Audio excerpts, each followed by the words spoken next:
A very good evening to confused parents and excited students, है ना। यही चल रहा है ना आप लोगों का। एक तो कुछ लॉकडाउन ने आपको कंफ्यूज कर दिया और कुछ आपका टाइम पीरियड ऐसा चल रहा है when you are in 9th and 10th। आप एक्साइटेड भी होते हो और आपके पेरेंट्स कुछ कंफ्यूज भी होते हैं क्योंकि डिसाइड करना होता है आपके कैरियर को लेके कि आपने किस तरफ जाना है। 8th तक इतना डिसाइड नहीं हो पाता और वो चेंज भी होता रहता है, लेकिन 9th-10th में आके you have to be stable. आपको एक स्टेबल पोजीशन पर आना है और बहुत कुछ प्रूव करना है ताकि आपकी साइड, क्योंकि साइड आपने लेनी है, डॉक्टर बनना है, इंजीनियर बनना है, साइंटिस्ट बनना है, आईएएस करना है, एनीथिंग, बैंकिंग में जाना है, कॉमर्स में जाना है, एनीथिंग। लेकिन यहाँ 9th-10th में ही आपको ये डिसाइड करना है बच्चे। तो पेरेंट्स भी कंफ्यूज रहते हैं कि किस तरह से हम उनके दिमाग में से ये निकाल पाएँ कि वो किस साइड पर जाएं। और बच्चा भी कभी इस तरफ हो जाता है, कभी किसी को देखा कि वो डॉक्टर है और इतनी अच्छी लाइफ डील कर रहा है तो I should be A doctor. Engineer से मिले, ओहो तो फॉरेन की कंपनी में गूगल में चला गया है तो आई शुड बी इंजीनियर। उसको देखा तो आईएएस है, ओहो डीसी सर आए हैं हमारे, देखिए शहर में स्कूल में आए हैं, कितना वेलकम हो रहा है, आई शुड बी डीसी।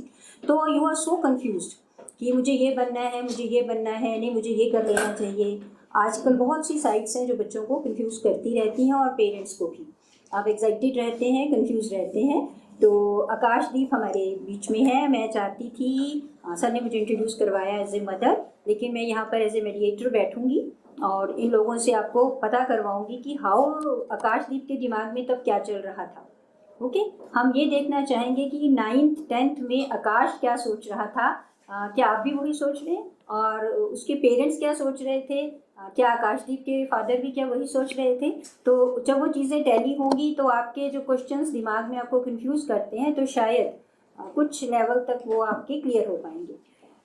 तो ये जो हमारा लॉकडाउन और उसके बाद अनलॉक, ये सब चीज़ें भी मैं इसके साथ जोड़कर आपके साथ चलूँगी। तो हम स्टार्ट करते हैं सबसे पहले आकाशदीप के फादर देवेंद्र मोहन सिंह जी से। प्राउड फादर, जैसे मिसेज राजू ने इसको एड्रेस किया, प्राउड फादर ऑफ आकाशदीप सिंह। तो हम आकाशदीप के पहले फादर से पूछना चाहेंगे कि जब आकाश 9th-10th में था तो आपके माइंड में क्या चल रहा था कि ये ईयर्स कितने इम्पोर्टेंट हैं आकाश के लिए और आकाश को किस लाइन में जाना चाहिए और किस चीज़ की तैयारी करनी चाहिए? क्या चल रहा था, किस चीज़ को इम्पोर्टेंस दे रहे थे? Very good evening parents and dear students. Ma'am ने अभी बहुत अच्छा क्वेश्चन पूछा कि 9th-10th जो क्लास में आया आकाश, तो आपके मन में क्या चल रहा था। मेरे मन में सबसे पहले तो यही था कि आकाश को हार्ड वर्क, सेल्फ स्टडी की आदत कैसे पड़े। उसके लिए बहुत ज़रूरी था कंपटीशन में जाना। और सेकेंडरी लेवल का सबसे बड़ा जो कॉम्पिटिटिव एग्ज़ाम है वो NTSC है। NTSC क्या होता है? National talent search exam. ये एग्ज़ाम इसीलिए इंट्रोड्यूस किया गया कि बच्चों के अंदर जो प्रतिभा है उसकी खोज की जाए। खोज करने के बाद क्या है, बच्चों के अंदर एक कॉन्फिडेंस लेवल आता है। तो मेरे दिमाग में भी वही चल रहा था कि मैंने किसी से सुना था, एक बार SCERT की डायरेक्टर मेरे स्कूल में विजिट पे आए तो उन्होंने मुझे बताया कि उनके बेटे ने NTSC लेवल 1 और NTSC लेवल 2 क्लियर किया। उसी दिन मैंने ठान ली कि अगर हार्ड वर्क से इस मुकाम को हासिल किया जा सकता है तो क्यों ना मैं भी अपने बच्चे को इसी लाइन में डालूं। उसी दिन मैंने सोच लिया और मैंने आकाश को उसी लाइन में डालकर और सही दिशा देते हुए उसकी तैयारी शुरू करवाई। सर, ऐसा हम ये मान के चलें कि आपने ये सोचा कि आकाशदीप को एक साइड दूँ मैं और एक नेशनल लेवल का उसको कॉम्पिटिटर बनाऊं। अभी ये डिसाइड नहीं था कि वो क्या बनने वाला है। सबसे पहले आपको ये देखना है, आपको अपना लेवल पहचानना है बच्चों, और वो लेवल जो आप पहचान पाते हो वो किसी कंपटीशन के थ्रू। ये कॉन्फिडेंस आता है क्योंकि जब आप NTSC देते हो तो it's not only for sciences, उसमें आपका मैथ्स इंक्लूड है, उसमें आपके सोशल साइंसेज हैं, उसमें इंग्लिश भी है लेवल 2 पर, 1 पर, आपकी मेंटल एबिलिटी भी है। तो सो मेनी थिंग्स उसमें इंक्लूड रहती है। वो बड़ा एक कलेक्टिव सा टेस्ट है जो आपके फर्स्ट टू लेकर 10th तक आपने क्या कुछ सीखा, क्या कुछ किया, वो सब कुछ इंक्लूड कर लेता है। तो सर का ये कहना है कि मैंने अभी ये डिसाइड नहीं किया, मेरे 2 ही मोटो थे या 3 भी मान सकते हैं। एक तो आकाश को हार्ड वर्क की आदत, दूसरी आकाश की सेल्फ स्टडी को डेवलप करना, तीसरा उसको एनटीएससी के लिए प्रिपेयर करना कि वो अपने आप को जान पाए कि वो एनटीएससी क्लियर करना और उसके लिए तैयार करना। सर ये दो अलग अलग बातें हैं ना। क्लियर तो श्योरिटी नहीं होती, तो आप क्या सोचते हैं कि बच्चों को इसकी तैयारी तो करनी चाहिए ना, वो कहाँ तक उसके लिए फ्रूटफुल रहता है? प्यारे बच्चों, जो मैम का ये क्वेश्चन है बहुत ही अच्छा क्वेश्चन है कि जब हम अपने आप को कॉम्पिटिटिव एग्जाम के लिए तैयार करना शुरू करते हैं तो इस बात की तो कोई 100% श्योरिटी नहीं होती कि हम उसे क्रैक भी कर पाएंगे, मगर हम मेंटली अपने आप को इतना स्ट्रॉन्ग कर लेते हैं, वो जो नॉलेज हम गेन करते हैं कंपटीशन के द्वारा, जो वो हमें लाइफ लॉन्ग काम आता रहता है। जैसे मैं आकाश के बारे में बताना चाहूँगा कि आकाश को हमने 9th से ही इस आदत में डाल दिया। हमने उसे रेस का घोड़ा नहीं बनाया कि हमें उसे रेस में जितवाना ही है, ऐसा कुछ नहीं था। ठीक है कि हमने उसको गाइड करना शुरू किया। मैं खुद उसकी एसएसटी देखता था, उसकी जो मदर थी वो उसकी साइंस और मैथ देखती थी।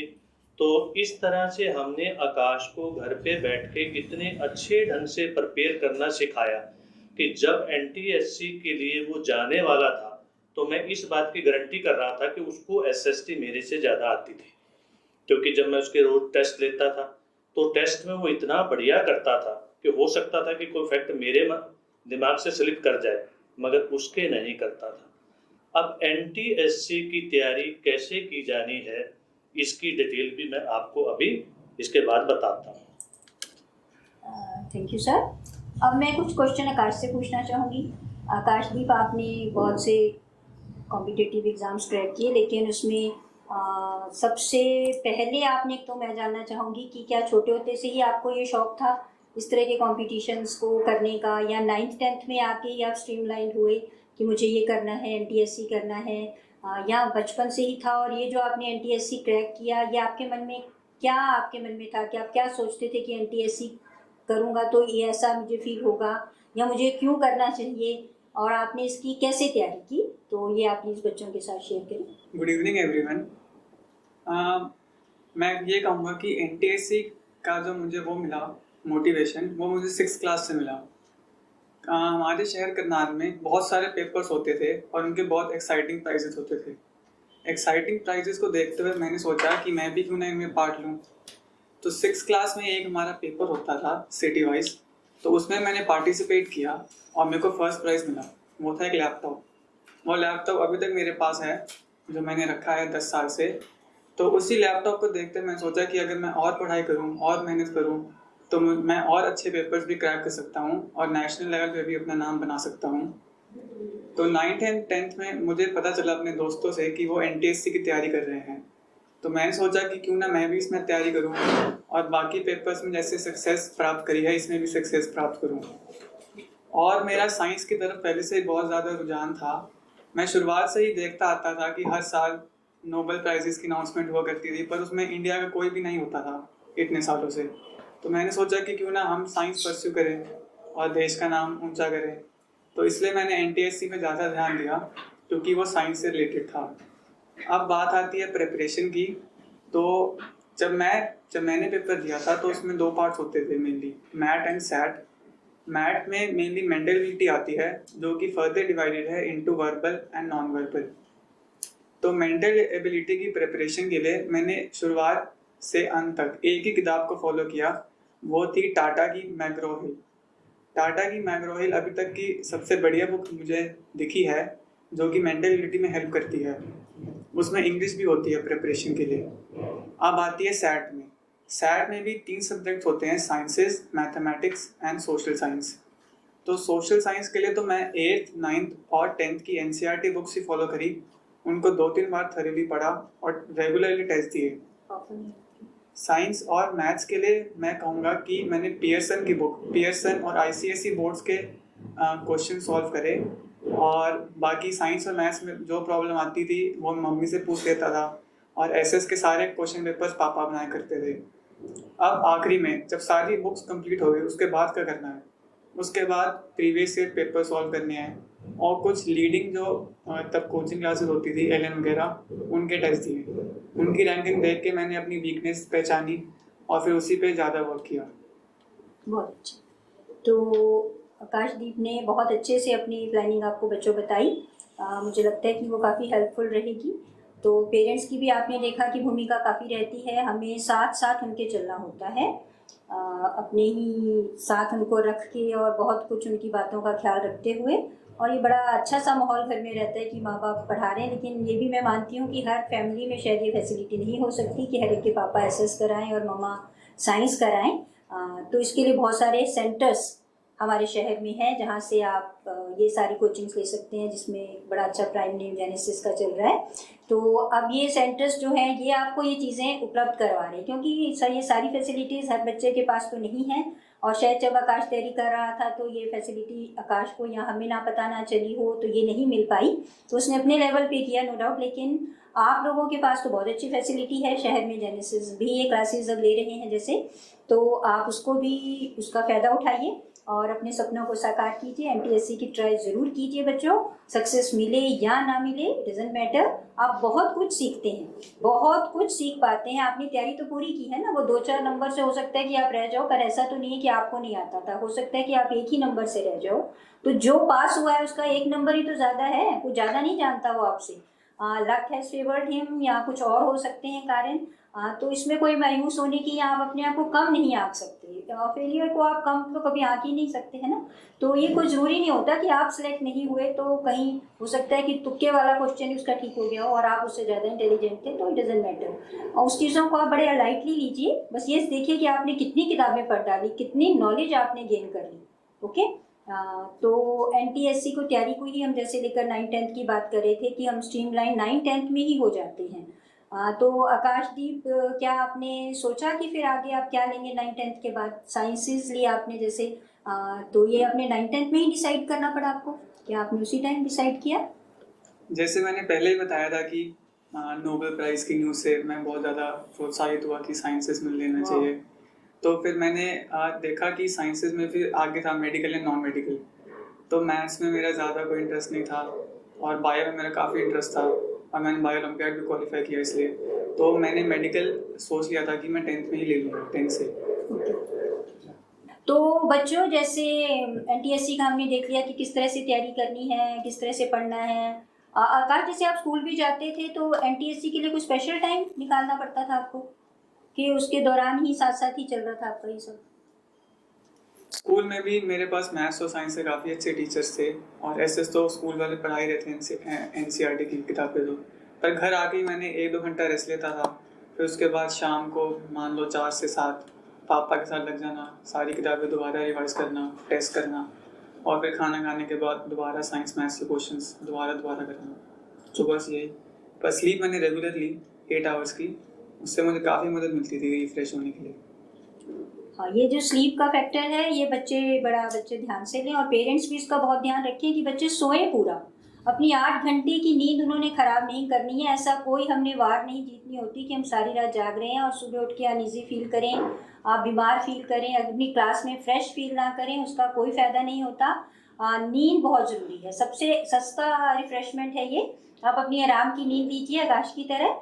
जैसे आकाश का कहना है कि वो 8 घंटे तो सोया ही है, उसने कोई टेंशन नहीं ली सोने में, उसने उसको मिस नहीं किया। तो 9th-10th में ही सर मैं अब आपसे आकाशदीप के फादर से पूछना चाहूँगी कि आपने डिसाइड कर लिया था कि आप आकाश को यहीं रखेंगे? कई लोग 9th-10th में ही इधर उधर देखना शुरू कर देते हैं कि बच्चे को आगे हमने क्या करना है, पेरेंट्स आर वेरी एक्साइटेड रहते हैं पेरेंट्स। तो आपने क्या सोचा आपने आकाश की 11th-12th के बारे में? बहुत अच्छी बात। मैं आपको 2 बातों के बहुत साफ जवाब यहाँ पर दे रहा हूँ। एक तो एनटीएससी की प्रिपरेशन कैसे करनी है उसकी मैं डिटेल आपको बताने वाला हूँ।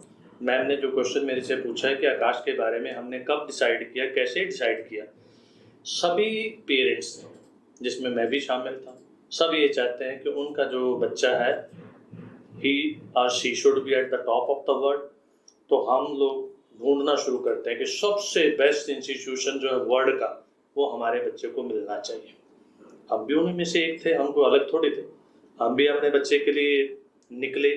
10th क्लास का जैसे एग्ज़ाम हुआ तो हम लोगों ने भी इंस्टीट्यूशन ढूंढने शुरू कर दिए कि आकाश को बेस्ट से बेस्ट इंस्टीट्यूशन जो है वो मिलना चाहिए। तो हम लोगों ने चंडीगढ़ में भी खूब चक्कर लगाए, दिल्ली के इंस्टीट्यूशन भी खूब देखे। मगर देखने के बाद एक दिन जब हम चंडीगढ़ से वापस आ रहे थे तो मैंने और उसकी मम्मी ने गाड़ी में ही डिस्कस किया कि हम लोग दिल्ली और चंडीगढ़ में घूम रहे हैं इंस्टीट्यूशन ढूंढने के लिए।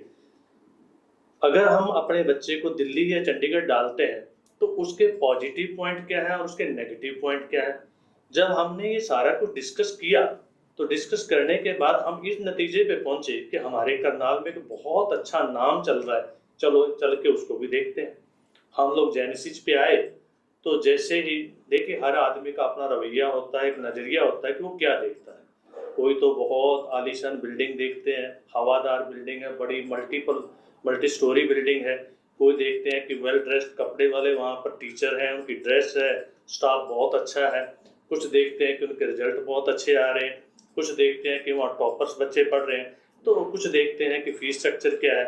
मेरा रवैया उससे कुछ अलग था। मुझे ये देखना था कि वहाँ के जो टीचर हैं, जिस इंस्टीट्यूशन पे मैं जा रहा हूँ, उनका एटीट्यूड क्या है, किस तरह के टीचर है। मैं जैसे ही आया तो मैंने देखा कि यहाँ के टीचर तो डाउन टू अर्थ है, बहुत ही अच्छा बिहेवियर था उन लोगों का। वो जमीन से जुड़े हुए लोग थे। मैंने ना तो उनकी बिल्डिंग देखी, ना मैंने उनके द्वारा दी जाने वाली फैसिलिटी देखी, ना मैंने उनसे पूछा कि आपके रिजल्ट कैसे आ रहे हैं। तो मैंने तो उन अध्यापकों के व्यवहार को देखते हुए उसी वक्त फैसला किया कि आकाश को दिल्ली या चंडीगढ़ डालने से जो नेगेटिव फैक्टर हमारे करनाल में हमारे पास रहने से कवर हो रहे हैं, तो जेनेसिस में रह के इससे बड़ी इंस्टीट्यूशन हमें को मिल नहीं सकता। घर में रहेगा, घर से आएगा, हम उसके ऊपर नजर रख सकते हैं, उसको ले सकते हैं, उसको छोड़ सकते हैं। हर वक्त टीचर जो थे अप्रोचेबल थे।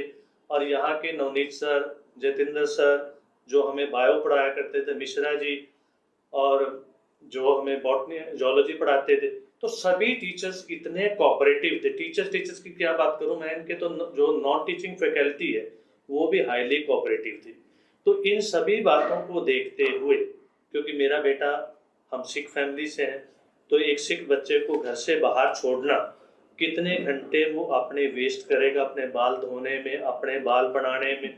फिर हम किसी भी प्रकार की उसके ऊपर नजर नहीं रख सकते क्योंकि वो घर से बाहर है, वो क्या खा रहा है, किस संगति में वो जा रहा है।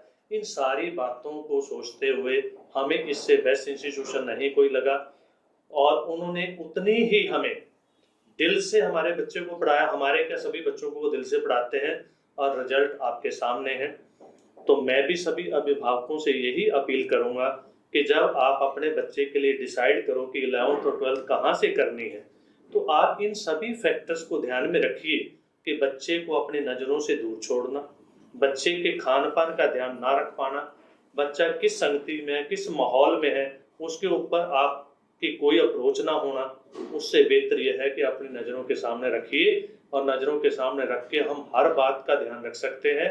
हम टीचर्स को किसी भी वक्त मिल सकते हैं, क्योंकि जब दिल्ली और चंडीगढ़ में बच्चा पढ़ रहा होगा फिर हम स्पेशल अपना काम छोड़कर जाएंगे। महीने में जाएं, 2 महीने में जाएं, फिर उसके बाद हम छोड़ देते हैं कि नहीं, जो होगा देखा जाएगा। तो जो होगा देखा जाने से कभी भी ये कॉम्पिटिटिव एग्जाम क्रैक नहीं कर सकते। हमें उसके टाइम को डबल करना है, सिंगल टाइम को डबल करना है। बच्चा तो स्टडी कर रहा है मगर पेरेंट्स साथ साथ में क्या कर रहे हैं, इसका एक बहुत अहम रोल है। मम्मी उसके खान पान का ध्यान रख रही है, पापा उसको मोटिवेट कर रहे हैं, उसकी फिजिकल फिटनेस पे ध्यान दे रहे हैं। मैं अभी बताता हूँ कि आकाश को हमने फिजिकल फिट कैसे रखा। इससे पहले मैं आपको थोड़ा सा जो आपका मेन है कॉम्पिटिटिव एग्जाम NTSC लेवल 1 और NTSC लेवल 2, उसके बारे में थोड़ा प्रकाश डाल दूँ। बच्चों, अब तक आपको सब पता लग चुका होगा कि आप 9th 10th की स्टडी कर रहे हैं कि हरियाणा प्रांत में NTSC की कुल सीट्स कितनी, वेरी लिमिटेड। मेरा ख्याल है कि आज हमारी सीटें बढ़कर 186 हो गई हैं। ये लेवल 1 की मैं बात कर रहा हूँ, क्योंकि लेवल 1 में हर स्टेट का कोटा है और उसी कोटे में आपकी सिलेक्शन होनी है। अब आप पूछोगे कि NTSC का एग्जाम दे कौन सकता है? केवल वही बच्चे एग्जाम दे सकते हैं जो 10th क्लास में इनरोल्ड है। और दे कौन सकते हैं? जिन्होंने 9th में 60% मार्क्स लिए। जनरल कैटेगरी की बात कर रहा हूँ, और रिजर्व कैटेगरी वाले 55% वाले भी इस एग्जाम को दे सकते हैं। अब आकाश ने जैसा कि बताया था कि उसके वक्त में क्या होता था, मैट और सेट होता था, साथ में इंग्लिश होती थी। आज जो है चेंज हो चुका है, इंग्लिश को हटा दिया गया है लेवल 1 से, अब मैट और सेट है। अब मैट की भूमिका ज्यादा हो गई है सेट की भूमिका के कंपैरिजन में, क्योंकि अब आपको मैट में 100 क्वेश्चन आते हैं और सेट में वही 40 SST, 40 साइंसेस और 20 मैथ्स में आते हैं। मैं गारंटी करता हूँ कि जितना मर्जी इंटेलिजेंट हो, मैं किसी को डिस्करेज नहीं कर रहा कि मैथ और साइंस में बच्चे के लिए 50% मार्क्स स्कोर करना बहुत ही मुश्किल होता है। इसलिए भूमिका बढ़ जाती है किसकी? मैथ की और SST की, क्योंकि SST में डायरेक्ट क्वेश्चन आने हैं कहाँ से? 9th और 10th के सिलेबस से। अगर आप 9th और 10th की SST को थॉरो कर लेते हो, अब आप पूछोगे कि थॉरो कैसे करें, क्योंकि इतना लेंथी सिलेबस है। थॉरो करने के लिए चाहिए प्रैक्टिस, जैसे आकाश को प्रैक्टिस करवाई गई कि वो स्कूल में होता था, पापा उसके लिए क्वेश्चन पेपर तैयार कर रहे थे। अगर वो संडे को घर पे है, क्वेश्चन पेपर टेबल पे पड़ा होता था कि डेली टेस्ट होना ही होना है, और उसकी मार्किंग साथ में होती थी। नोट्स रेडीमेड बना के भी दिए गए और पढ़ाए भी गए। इस तरह से SST को थॉरो करोगे तो आपका टाइम सेव होगा, क्योंकि डायरेक्ट क्वेश्चन आने हैं और आप उनका डायरेक्ट आंसर दोगे और आप टाइम सेव करके किस पे लगाओगे? मैथ और साइंस के क्वेश्चंस पे। तो आप अच्छी स्कोर कर पाओगे। और आज भूमिका बढ़ गई है सबसे ज़्यादा जो रीजनिंग की है। रीजनिंग के 100 क्वेश्चन आने हैं, अगर आप मैक्सिमम उससे स्कोर करके लेके आते हो तभी आप NTSC लेवल 1 क्रैक कर पाओगे। यहाँ मैं थोड़ा सा प्रकाश डाल देता हूँ कि क्लियर तो 40% वाला भी होता है, मगर वो मेरिट लिस्ट में नहीं हो सकता। मेरिट लिस्ट में वही बच्चा आएगा जो 160 के करीब करीब नंबर ले पाएगा। ऐसा क्यों है? क्योंकि हमारे 3 जिले हैं, महेंद्रगढ़, गुड़गांव और फरीदाबाद। बहुत हाई स्कोरिंग वहाँ होती है, वहाँ बहुत बच्चे हाई स्कोर लेके आते हैं। इसलिए हमारे जिले करनाल का जो बच्चा है वो मेरिट लिस्ट में पिछड़ जाता है। तो इसलिए आप इन बातों का ध्यान रखते हुए अपने आप को 160 प्लस पे देके जाइए अगर आप मेरिट लिस्ट में आना चाहते हो। ये बात थी लेवल 1 की। अब लेवल 2 क्या है? लेवल 2 का एग्जाम वही बच्चा देगा जो लेवल 1 में मेरिट में आया था। वो ऑल इंडिया बेस्ड एग्जाम होता है। ये स्टेट का पेपर है पहला, दूसरा ऑल इंडिया बेस्ड पेपर है। उसमें केवल और केवल 2000 बच्चे सिलेक्ट होते हैं। ऑल इंडिया से बच्चे जो लेवल 1 क्लियर करके आते हैं वही पार्टिसिपेट करते हैं, और लेवल 2 में केवल 2000 बच्चे ही मेरिट लिस्ट में आते हैं। और उन बच्चों को फिर इतना हैंडसम स्कॉलरशिप दिया जाता है अप टू PhD। स्कॉलरशिप भी मैं कहूँगा कि मायने नहीं रखता। आपको ये लगता है कि जिस टाइम आप NTSC क्लियर कर चुके होते हो कि आपकी एक अलग ही पर्सनैलिटी होती है। आपको ऐसा लगता है I am at the top of the world. मेरे अंदर इतना कॉन्फिडेंस पैदा हो जाता है, मैं सोच लेता हूँ उसी दिन कि अगर मैंने NTSC क्रैक कर लिया तो मैं कुछ भी कर सकता हूँ, क्योंकि सेकेंडरी लेवल का सबसे बड़ा एग्जाम NTSC है। और NTSC 2 क्रैक करना अपने आप में, इसको मिनी IAS कॉम्पिटिटिव एग्जाम बोलते हैं, अपने आप में बहुत उसकी अहम भूमिका है, क्योंकि वहां पर क्वेश्चन ज्यादा और टाइम कम होगा। तो इसलिए आपकी स्पीड भी चेक होगी, आपकी एक्यूरेसी भी चेक होगी, आपका मेंटल लेवल भी चेक होगा। और उसके बाद अगर आप क्रैक करने में कामयाब हो जाते हो तो वो अपने आप में एक बहुत बड़ी अचीवमेंट है। तो मैं सभी बच्चों को कहूँगा कि आज से ही लग जाओ। 9th और 10th आपका बेस है, कितने घंटे आप बैठ पाते हो, आप कितना हार्ड वर्क कर रहे हो, ये पे करेगा आपके 11th और 12th क्लास में जाकर, जहां पर आपको 9th 10th से कई गुना ज़्यादा मेहनत करने की आवश्यकता है। Thank you sir. और आकाश से एक छोटा सा क्वेश्चन पूछना चाहूँगी मैं कि आकाश, क्या आपका ये जो मोबाइल फ़ोन और TV इन चीज़ों के प्रति कितना रुझान या कितना लगाव या कितना टाइम, या आप इनको किस तरह से इस्तेमाल कर रहे थे और यहाँ आप किस तरह से फ्रेश होते थे? एक शॉर्ट सा आंसर। मोबाइल फ़ोन तो मैंने 12th में सारे पेपर क्लियर होने के बाद ही मिला है मुझे। और TV तो मैं बहुत ही कम देखा करता था, क्योंकि फ्रेश होने के लिए मेरे पास एक ही था, वो था बाहर खेलना, ग्राउंड में जाके। जैसे ही स्कूल से आए तो पढ़ा 4 से 7, फिर 7 से 8 ब्रेक होता है, तो 7 से 8 में पार्क चले गए, फुटबॉल खेल लिए, फ्रेश हो गए, दोस्त से बात कर ली, 8 बजे खाना खाया और फिर दोबारा 2 घंटे और पढ़ाई करी। तो फ़ोन और TV तो दोनों से बहुत ही दूर हूँ मैं। तो ये काफ़ी, क्या कहेंगे इसको, एक विरोधाभास शब्द याद आ रहा है मुझे। कि आजकल सारी पढ़ाई फ़ोन पर ही हो रही है, क्योंकि जो आजकल हमारे पास क्राइसिस हमारे पर आए हैं, तो हम सब कुछ ही हमें अब फ़ोन हमें खरीद के देने पड़ रहे हैं। यहाँ तक कि गवर्नमेंट स्कूल्स के पेरेंट्स वो नहीं अवेल कर पा रहे, वो भी दे रहे हैं अपने बच्चों को खरीद के फ़ोन। तो ये जो सर आपने कहा कि मैंने अपने बच्चे को जेनेसिस के लिए ही रखा, तो मुझे उसी से एक बात याद आ गई कि बाहर भेजने का मतलब है कि सब कुछ हो, जैसे आप बच्चे आप ऑनलाइन हम आपको पढ़ा रहे हैं, आपके टीचर्स पढ़ा रहे हैं, तो वो मज़ा उनको नहीं आ रहा, क्योंकि वो आपके सामने नहीं है, आपको फेस रीड नहीं कर पा रहे कि आपको किसको समझ आ रहा है, कौन बच्चा कितना कर रहा है, मतलब उसको टीचर को मज़ा नहीं आ रहा है एटलीस्ट। तो बाहर बच्चे को भेजना भी वैसा ही है। आपका बच्चा क्या हो जाएगा, ऑनलाइन रहेगा, आप सिर्फ उससे फ़ोन करके पूछ पाएंगे बेटा तूने खाना खा लिया, बेटा तूने पढ़ लिया। अब बेटा सो रहा है तो वो कह देगा नहीं मम्मा हाँ पढ़ रहा हूँ, हाँ मैंने खा लिया। तो क्यों, जैसे अभी हमें क्लियरिटी नहीं है कि बच्चा समझ भी रहा है कि नहीं हमारी बात को टीचर को, तो वही सेम सिचुएशन पेरेंट्स की हो जाती है। बच्चा आपका क्या हो जाएगा, ऑनलाइन। यदि आपने शहर में रखा है तो आपका बच्चा आपके पास ही है, डायरेक्ट आप उसके साथ कांटेक्ट में है, आप देख पाते हैं उसको, फेस रीड उसकी चाल से समझ आते हैं कि बच्चा आपके अंडर कंट्रोल है कि नहीं, या वो आजकल किधर की हवाओं में है। क्योंकि ये उम्र बहुत ऐसी वाली होती है ना बच्चों की, 9 to 12 जो एडोलसेंस पीरियड है, तो बहुत ख्याल रखना पड़ता है बच्चों का। तो बच्चों को प्लीज़ ऑनलाइन मत कीजिए, अपने पास ही रखिए। और 9th-10th की जो बात सर ने कही कि इस तरह की प्रिपरेशन है, तो उसके लिए अब जेनेसिस आपके पास है आपकी गाइडलाइन के लिए, तो उस गाइडलाइन का फ़ायदा उठाइए।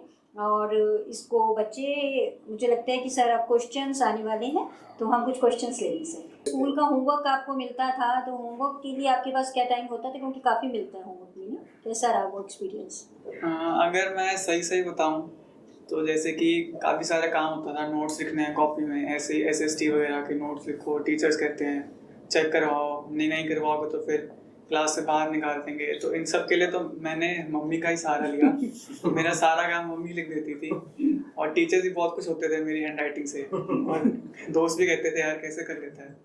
तो मैंने मम्मी का ही सहारा लिया, और मैथ्स वगैरह तो मैं स्कूल से करके आता था, मैथ्स और साइंस का। तो ओके। तो आकाश, बहुत सा काम स्कूल में, जैसे प्रैक्टिकल पीरियड है, गेम्स पीरियड है, या कोई ऐसा पीरियड है, तो अपना मैथ्स का काम जो उसके इंटरेस्ट के सब्जेक्ट्स थे, मैथ्स एंड साइंसेज, वो खुद वहाँ कर लिए और बाकी का मम्मी पे छोड़ दिया।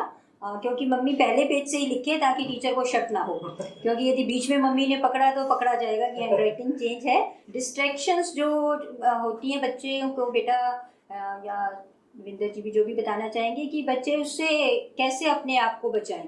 डिस्ट्रैक्शंस का मतलब बहुत चीज़ें आ सकती हैं इसमें, क्योंकि वो एडोलसेंस एज में है, हर चीज़ उनके लिए उनको अट्रैक्ट भी कर रही है, और अट्रैक्ट कर रही है तो डिस्ट्रैक्ट भी कर रही है, अपने रास्ते से वो हट भी सकते हैं। तो इन चीज़ों से कैसे बचा जाए, तो पहले जान लेते हैं विंदर जी से, और फिर हम अनुभव तो असली बताएगा हमें आकाश।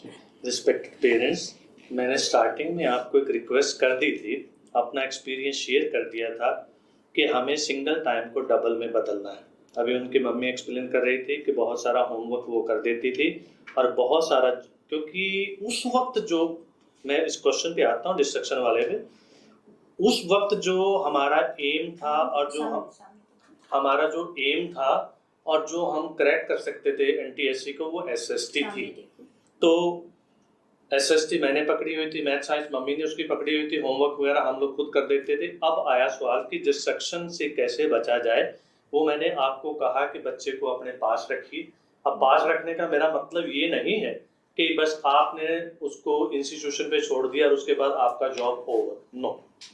पास रखने का मतलब ये है, सर आप जो काम मैंने किया वो आप भी कीजिए। मैं हर रोज उसे ड्रॉप करने आता था, हर रोज मैं उसे लेने आता था। उसके पीछे मेरा मकसद क्या था? उसके पीछे मेरा मकसद था कि मेरा बेटा किसके साथ खड़ा है, किसके साथ उठ रहा है, किसके साथ बैठ रहा है, उसकी संगति क्या है। ये तो बाहर से डिस्ट्रक्शन से बचाने का उसका एक तरीका था। अब घर के अंदर आप उसको इतना सुखद माहौल दीजिए कि अगर उसके मार्क्स कम आए तो हमने ये नहीं कहना कि उसको डांटना नहीं, उसको मोटिवेट करना है। कोई बात नहीं, अगले टेस्ट में देखेंगे, अगर अगले में कम आए तो अगले में देखेंगे। एक तो इस तरह से उसके साथ आपने दोस्ताना व्यवहार रखना है। घर में इसके अलावा हम और बहुत कुछ कर सकते हैं। जैसे मैंने कहा कि उसकी डाइट का ख्याल उसकी मम्मा रखे, उसकी डेली जो उसको याद करवाया है वो शाम को भुलवाना भी है। उसको भुलवाने से मेरा मतलब उसका है कि उसकी फिजिकल फिटनेस पे उसका ध्यान दीजिए। जैसे मैंने तो घर के छत के ऊपर ही बैडमिंटन कोर्ट बनाया था कि मैं और आकाश खूब बैडमिंटन खेलते थे, इतने अच्छे ढंग से हंसते थे कि उसको याद भूल जाता था कि मैं पढ़ के आया, और वो इतना फ्रेश हो जाता था कि जाके 2-3 घंटे फिर पढ़ लेता था। तो घर के अंदर पेरेंट्स की जिम्मेवारी बनती है कि वो बच्चे के साथ साथ रहे, बच्चे को हंसाएं, बच्चे को खिलाएं, बच्चे का ध्यान रखें। ये नहीं कि मैं तो टीवी लगा के सीरियल देख रहा हूँ और बच्चे को कहूँ कि साइड वाले कमरे में तू पढ़ ले। That is not possible. त्याग, तपस्या, 2 साल नहीं 4 साल, 9 से लेकर 12 तक आप बाहर की दुनिया छोड़िए। मैं ये नहीं कहता दोस्त छोड़ दो, मैं ये नहीं कहता रिश्तेदार छोड़ दो, मैं कहता हूँ कर्टेल करो, मिनिमम पे जाओ और मैक्सिमम टाइम बच्चे के साथ दो, तो सभी डिस्ट्रक्शन से आप बच सकते हो, ऐसा मेरा मानना है। बिल्कुल सही है ये आपकी बात कि पेरेंट्स को तो करना ही है, लेकिन ये एक उम्र ऐसी है ना, वो क्लासरूम में भी डिस्ट्रैक्ट हो सकता है, और यदि हम उसको बहुत ज़्यादा चौकीदारी करेंगे उसकी, तो वो कुछ अच्छे से कुछ फील नहीं करेगा, क्योंकि एक उम्र होती है कि थोड़ी आज़ादी भी चाहता है बच्चा।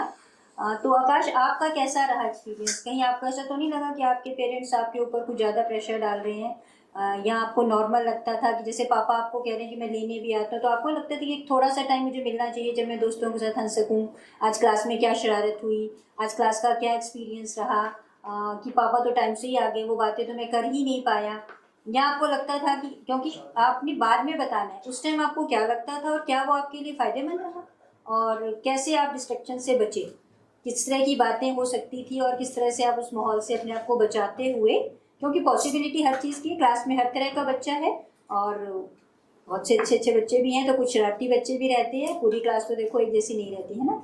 तो आपका क्या एक्सपीरियंस रहा? ये बहुत ही अच्छा क्वेश्चन है, इसको थोड़ा अच्छे से एक्सप्लेन करना कि आप क्या फील करते थे, किससे डिस्ट्रैक्ट होते थे, और पेरेंट्स का बात आपको तब कैसी लगती थी और अब आप उसको कैसा फील करते हैं? क्लास में डिस्ट्रैक्शन की बात करूँ तो आप सभी जानते हैं कि हर रोज़ हर क्लास इम्पॉर्टेंट नहीं होती है, मतलब हर क्लास में हर इम्पॉर्टेंट टॉपिक नहीं पढ़ाया जाता है।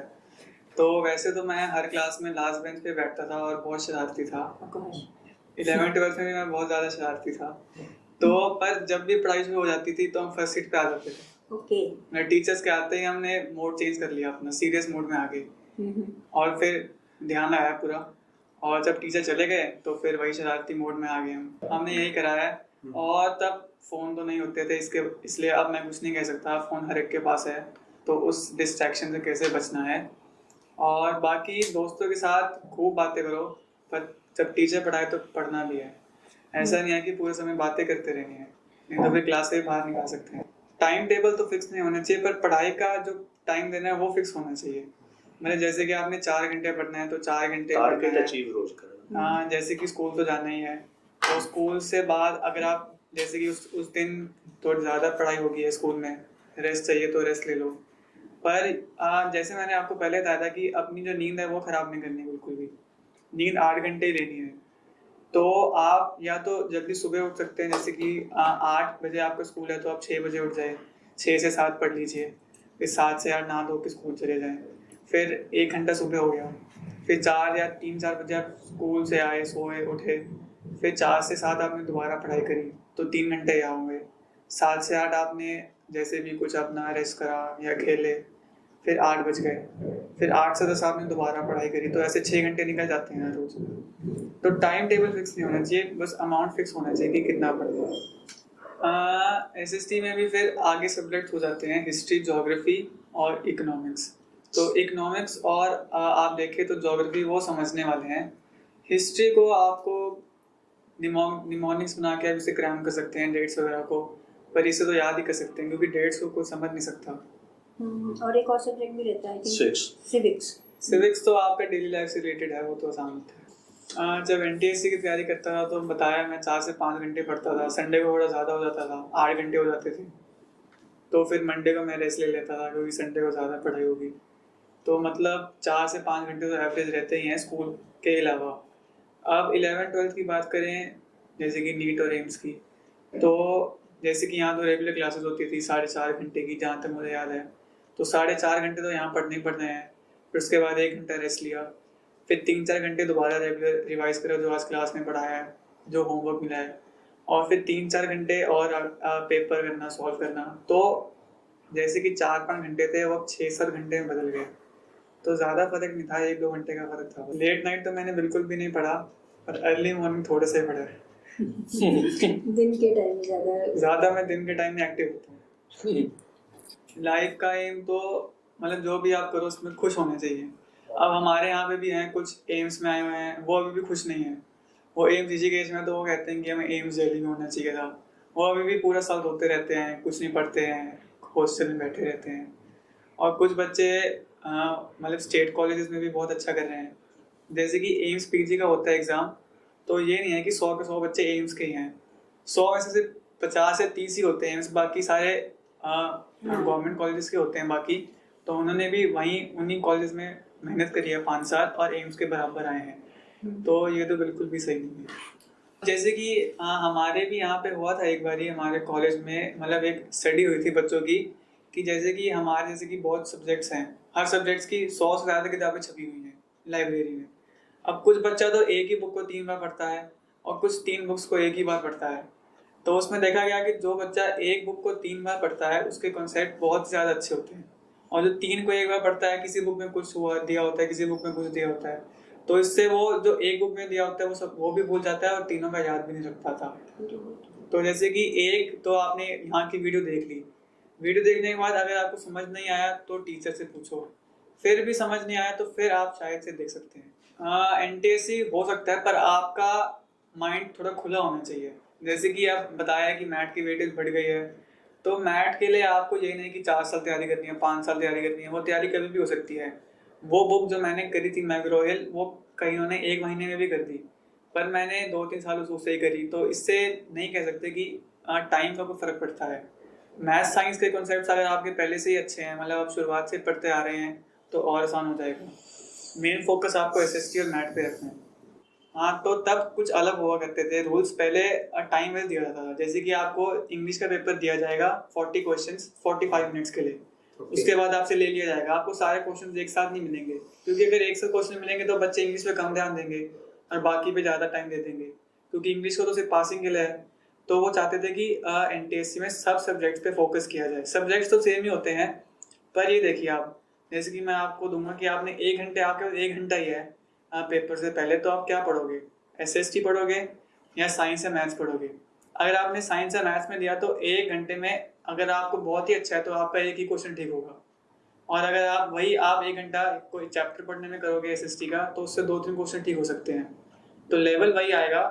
और मैथ्स का मैं कहूँगा थोड़ा लेवल हाई हो जाता है, थोड़ा बेसिक्स आ जाएगा, जैसे कि यूनिवर्सिटी लेवल जो बेसिक्स आते हैं, तो उसमें जो सबसे होशियार बच्चा है मान लो, उसके 20 में से 15 ठीक हुए हैं तो आपके 10 ही ठीक होंगे।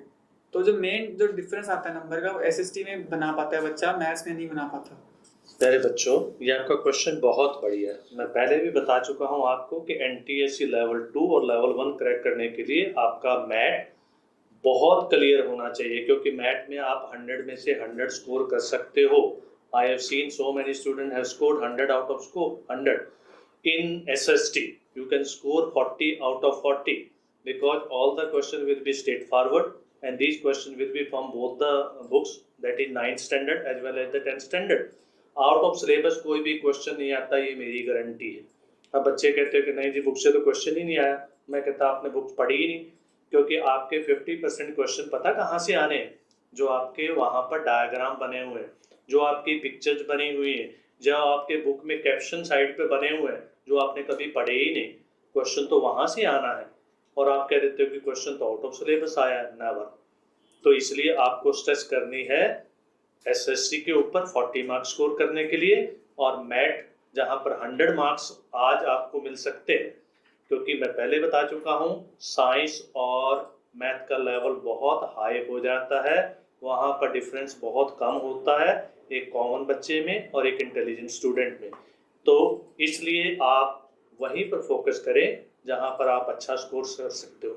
अभी आप आकाश से क्वेश्चन पूछ रहे थे, मैं एक एग्जाम्पल कोट करके आपको बता रहा हूँ। आज मॉडर्न जमाना है, आपने कभी घोड़ा और तांगा देखा है? नहीं देखा होगा। देखिए कभी आपको तांगे में चलता हुआ घोड़ा दिखाई पड़े, उसकी दोनों आंखों के ऊपर उसका मालिक एक पटा बांध देता है ताकि वो दाएं और बाएं देख ना सके, उसका विजन बिल्कुल स्ट्रेट हो, इसीलिए वो तांगे को खींचता है। और आपका विजन भी बिल्कुल उस घोड़े की तरह होना चाहिए। अगर आप डिस्ट्रक्शन से बचना चाहते हो, आप एनटीएससी को क्रैक करना चाहते हो, आप क्लास 10th में हायर परसेंटेज स्कोर करना चाहते हो, आप बहुत सारे जो ओलंपियाड है, साइंस ओलंपियाड, मैथ ओलंपियाड, अगर उनको क्रैक करना चाहते हो तो आपका विजन बिल्कुल तांगे में लगे हुए घोड़े वाला होना चाहिए। Only then you can crack all the competitive exam. Otherwise मैं आपको बता चुका हूँ कि 186 सीट, जिसमें से 50% रिजर्व, 50% ओपन, पूरे हरियाणा में, तो उसमें स्थान बनाना एक आईएएस से कम नहीं है। 10th में जब मैं था सीबीएसई में, तब सीजीपीए सिस्टम था, तो मेरे 10 में से 10 ही आए थे सीजीपीए। 12th में देखा जाए तो मेरे फिजिक्स, केमिस्ट्री, मैथ्स, बायो और इंग्लिश में जोड़ के मेरे 95% थे एग्रीगेट। बता देते हैं बच्चों, ऐसा आकाश के द्वारा दिया गया कोई भी कॉम्पिटिटिव एग्जाम नहीं था जिसमें हमने ऑल इंडिया रैंक बहुत अच्छी ना निकाली हो। मैं 12th क्लास की बात कर रहा हूँ, नीट का पेपर दिया हमने, नीट में बहुत अच्छा किया। एक पेपर जिपमर का होता है जो बहुत ही प्रेस्टिजियस एग्जाम है, हमने वो भी क्रैक किया, वहाँ में एडमिशन भी मिला। एक एग्जाम केवीपीवाई का होता है, वो भी आकाश ने दोनों लेवल की, एनटीएससी पे तो लगातार हम बता रहे हैं। उसके बाद हमारा जो टारगेट था मेन एम्स, हमने उसको भी क्रैक किया, और सारे ओलंपियाड आकाश ने बहुत सारे दिए बच्चों। यही एक इसके अंदर लगन थी कि मुझे जो भी करना है, मुझे सेकंड नहीं आना। इसकी वही लगन इसको आज इस स्टेज पे लेके आई कि इसने जितने भी एग्जाम दिए सबको क्रैक किया। और मैं आपको भी ये बात बहुत क्लियर कर सकता हूँ, घबराने की बिल्कुल भी बात नहीं है, सिर्फ मेहनत करने की जरूरत है, अपने विजन को बिल्कुल साफ करने की जरूरत है, और अपने पेरेंट्स के साथ मिलकर उनका सहयोग लीजिए और आप हर मुकाम को हासिल करेंगे, ऐसा मेरा मानना है। तो जैसे सर ने बताया कि आकाश को ऐसे रहा कि उसने अपनी विजन बहुत अपनी क्लियर रखी कि मेरा टारगेट से है। हर बच्चे का देखिए अपना तरीका है, आकाश का भी कोई आदर्श रहा होगा। तो आप आकाश की आज बातचीत सुन रहे हैं कि आकाश ने कैसे फॉलो किया। आप उससे डिफरेंट भी हो सकते हैं, लेकिन आपका जो टारगेट है या आपकी जो सोच है वो पॉजिटिव होनी चाहिए।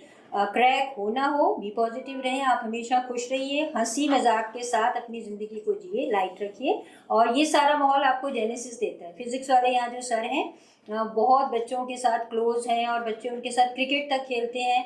ये माहौल और आपको और कहीं नहीं मिलने वाला। तो जेनेसिस जो आपको सब कुछ दे रहा है, जो एनटीएससी में आकाश को घर में मिला, वो आपको यहाँ उससे भी बेहतर मिल रहा है। तो इसलिए रिजल्ट्स अच्छे आ रहे हैं और ये हमें उम्मीद है कि आप सारे बच्चे जो एनटीएससी की तैयारी कर रहे हैं, 9th में हैं, 10th में हैं, बच्चे लगे रहिए, ईमानदारी के साथ मेहनत कीजिए। कोई चीज़ है ही नहीं ऐसी। हाँ, ये हो सकता है कि आपके भाग्य में कुछ उससे भी अच्छा लिखा हो। एनटीएससी नहीं क्लियर हुआ, कोई बात नहीं, आपने अच्छे से तैयारी कीजिए, ईमानदारी से तैयारी कीजिए। और ईश्वर ने पता नहीं आपके लिए क्या सोचा है। आकाश ने भी आईआईएससी बेंगलोर जाने की सोची थी, लेकिन टीचर्स की इच्छा थी कि वो एमबीबीएस करे, पेरेंट्स की इच्छा थी, तो जो भाग्य में था वो वहीं पहुंचा। और उसकी जो रैंक आई थी 225, तो पहली कॉल जो आईआईएससी बेंगलोर से वो 220 तक आई। तो वो जो 5 की रैंक बाद में वो कॉल आ गई, लेकिन हमें उसने मोल्ड कर दिया एमबीबीएस की तरफ, क्योंकि उसके भाग्य में शायद ये लिखा था, उसके टीचर्स ये चाहते थे। तो आपके भाग्य में भी बहुत कुछ अच्छा लिखा है। तो आप इससे ये मत होइए कि क्या होगा, ऐसा कुछ नहीं, सब कुछ बढ़िया होगा। जहाँ माहौल आपको जेनेसिस में दे रहा है वो माहौल उसको अच्छे से उसको जिए, और ऑल द बेस्ट।